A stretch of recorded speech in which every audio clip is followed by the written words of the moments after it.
نحمده ونصلي ونسلم على رسوله النبي الكريم الأمين اما بعد فاعوذ بالله من الشيطان الرجيم بسم الله الرحمن الرحيم الصلاة والسلام عليك سيدي يا رسول الله وعلى آلك وصحبك سيدي يا حبيب اللہ۔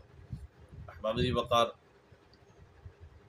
اس وقت امت مسلمہ انتہائی پریشان کن حالات سے گزر رہی ہے۔ نہ جان کی حفاظت ہے، نہ مال کی حفاظت ہے، نہ عزت کی حفاظت ہے۔ ہر لحاظ سے امت مسلمہ پریشان حال ہے۔ مہنگائی کا دورہ ہے، سبزیاں انتہائی مہنگی اور اناج وہ بھی انتہائی مہنگا، غریب بندے کی پہنچ سے باہر ہے کہ وہ اپنا گھر کا چولہا جلا سکے۔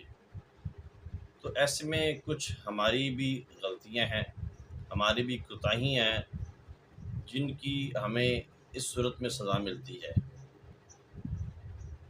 پچھلے زمانے میں آپ غور کریں، بزرگوں سے آپ بھی سنتے ہوں گے کہ گھر کے اگر 10 افراد ہوتے تھے، ایک گھر کا آدمی کمائی کرتا تھا، سبھی کے سبھی کھاتے تھے، سبھی کے سبھی خوشحال ہوتے تھے، کوئی پریشانی نہیں ہوتی تھی۔ وجہ کیا تھی؟ کہ اس گھر کی عورتیں نماز کی پابند تھیں۔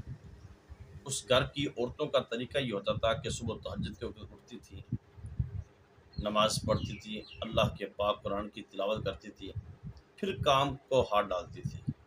پھر جس کام میں ہاتھ ڈالتی تھی خیر و برکتی ہوتی تھی۔ آٹا گوندتی تھی، بسم اللہ شریف پڑھ کر اللہ کا نام لے کر وہ آٹا گوندتی تھی، تو وہ رزق کھانے سے جس پیٹ کے اندر جاتا تھا وہ رزق، وہ برکت ہی برکت ہوتی تھی۔ حلال رزق اور ایسا متبرک رزق جس پر اللہ تعالیٰ کا نام ذکر کیا گیا ہو، اس کی برکات کا اثر یہ ہوتا ہے کہ بندے کا عبادت میں دل لگتا ہے۔ اگر ایسا ہی معاملات نہ ہوں تو پھر ہوٹلوں کے کھانے آپ نے دیکھیں کن میں کیسی نحوست ہوتی ہے کہ اچھا خاصا بندہ 5 وقت کا نمازی بندہ بھی نمازوں سے دور ہو جاتا ہے، کیونکہ کھانوں کے اثرات روحانیت پر بڑے برے اثرات پڑتے ہیں۔ اس لیے اپنے کھانوں کو پاکیزہ کریں اور اپنے کھانوں پر اللہ رب العالمین کا نام ذکر کر کے پھر کھایا کریں۔ اب میں آپ کو ایک وظیفہ بتانے والا ہوں۔ وظیفہ جو لوگ روزی کے معاملے میں پریشان ہیں، تنگ دستی کے معاملے میں پریشان ہیں، معاشی حالات نے ان کو پریشان کر رکھا ہے، ایسے لوگوں کے لیے اللہ کے پاک محبوب کریم علیہ الصلاۃ والتسلیم کا بتایا ہوا وہ مبارک وظیفہ جو الحمدللہ رب العالمین بندہ نے چیزیں خود تجربہ کیا ہے، اس کی بڑی برکات ہے، بڑی برکات ہیں۔ آپ بھی کبھی نماز 5 وقت ادا کر کے اس وظیفے کو پڑھیں، حرام سے بچیں، اور اس وظیفے کو پڑھیں، پھر اس وظیفے کے اثرات دیکھیں، خود محسوس کریں گے۔ اللہ کے پاک محبوب کریم علیہ الصلاۃ والتسلیم کی بارگاہ میں ایک حضور کا غلام حاضر ہوا، عرض کی یا رسول اللہ صلی اللہ تعالی علیہ وآلہ وسلم، حالات بڑے ناساز ہیں، گھر میں فاقے ہیں، بڑے پریشان کن حالات ہیں، مہربانی فرمائیے کچھ عطا کیجیے۔ اللہ کے محبوب کریم علیہ الصلاۃ والتسلیم نے فرمایا، اے میرے غلام، ایسے کیا کرو، جب صبح فجر کی نماز کے لیے اٹھتی ہو تو فجر کی نماز پڑھنے سے پہلے یا بعد میں، یعنی کہ سورج نکلنے سے پہلے اس وظیفے کو پڑھنا ہوتا ہے۔ حضور نے فرمایا کہ اس وظیفے کو 100 مرتبہ صرف آپ نے پڑھنا ہے۔ اس غلام کو آپ نے یہ وظیفہ بتلایا، فرمایا میرے غلام، سورج طلوع ہونے سے پہلے 100 مرتبہ اس وظیفے کو پڑھنا۔ پھر اس کی برکات اس غلام نے دیکھی۔ وظیفہ کیا تھا؟ آقا کریم علیہ الصلاۃ والتسلیم نے فرمایا میرے غلام، سبحان اللہ والحمد للہ سبحان اللہ العظیم استغفر اللہ، یہ کلمات طیبہ ہیں جن کو 100 مرتبہ پڑھنے سے مسلسل پڑھتا رہے بندہ، پھر ان کی برکات کو دیکھی۔ جب آقا کریم علیہ الصلاۃ والتسلیم نے آپ نے اس غلام کو یہ وظیفہ بتلایا، وہ غلام چلا گیا۔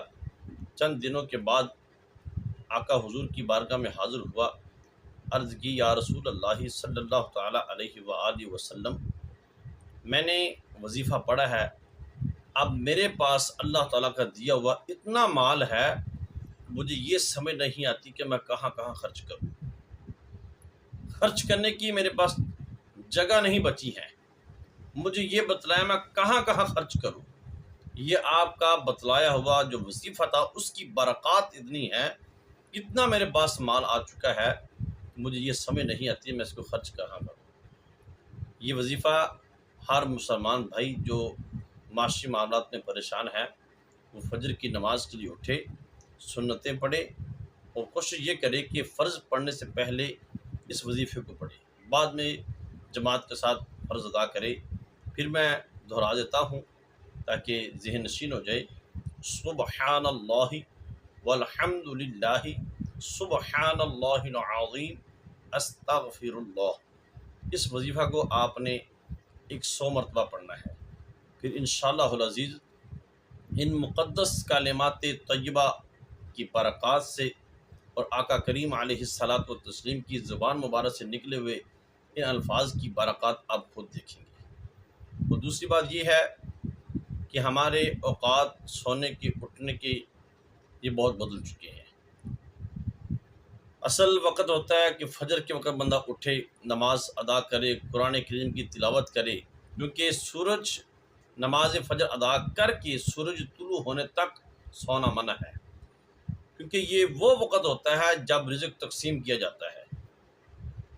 امام عبد الوہاب شعرانی رضی اللہ تعالیٰ عنہ نے اپنی کتاب کشف الغمہ میں ایک روایت نقل فرمائی، آقا کریم علیہ الصلاۃ والتسلیم کی آمد ہوئی نماز فجر کے بعد اپنے آستانہ مبارک پہ، جب آئے تو دیکھا سجدہ طیبہ طاہرہ زاہدہ عابدہ کاملہ سیدہ فاطمۃ الزہرا سلام اللہ علیہا، آپ نماز ادا کر کے آپ آرام فرما رہی تھی، ابھی سورج طلوع نہیں ہوا تھا۔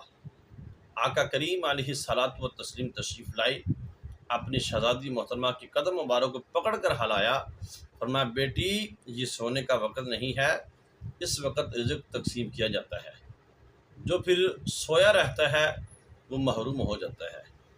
کچھ ہمارے حالات کی تنگی، معاشی حالات پریشان ہونے کی وجہ یہ بھی ہے کہ جلدی سونا صبح جلدی اٹھنا یہ مومن کی شان ہے، لیکن ہمارے جوانوں کا حال یہ ہے وہ سوتے اس وقت ہیں جب اٹھنے کا وقت ہوتا ہے، اور جب اٹھنے کا وقت ہوتا ہے ان کا سونے کا وقت ہوتا ہے۔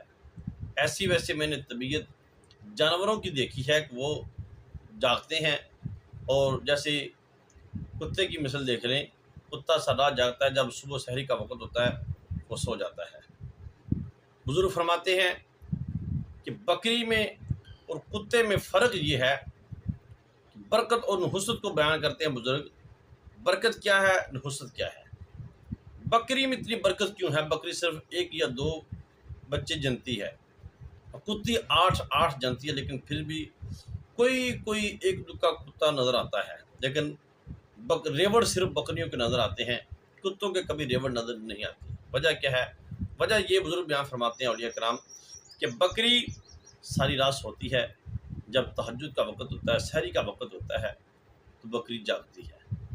کتا ساری رات جاگتا ہے، تہجد کا جب وقت ہوتا ہے، صبح سحری کا وقت ہوتا ہے، کتا سو جاتا ہے۔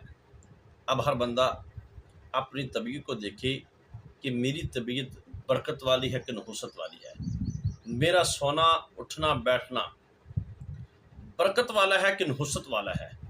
بکری والا اگر طبیعت ہے، اٹھنا بیٹھنا ویسا ہے، تو پھر بکری جیسے اللہ پاک نے بکری میں برکت رکھی ہے، آپ کے گھر میں برکت کا نزول ہوگا۔ اگر دوسری طرف ہے پھر جو نحوست ادھر ہے وہ نحوست پھر آئے گی نا۔ اس لیے اپنے اوقات کو متعین کریں کہ ہم نے فلاں وقت میں یہ کام کرنا ہے، فلاں وقت میں یہ کام کرنا ہے، فلاں وقت میں یہ کام کرنا ہے۔ خدا را اپنے وقت کو برباد ہونے سے بچائیں۔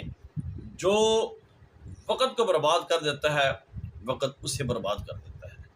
یہ اٹل بات ہے۔ اللہ تعالی ہمیں سمجھتا فرمائے۔ السلام علیکم ورحمۃ اللہ۔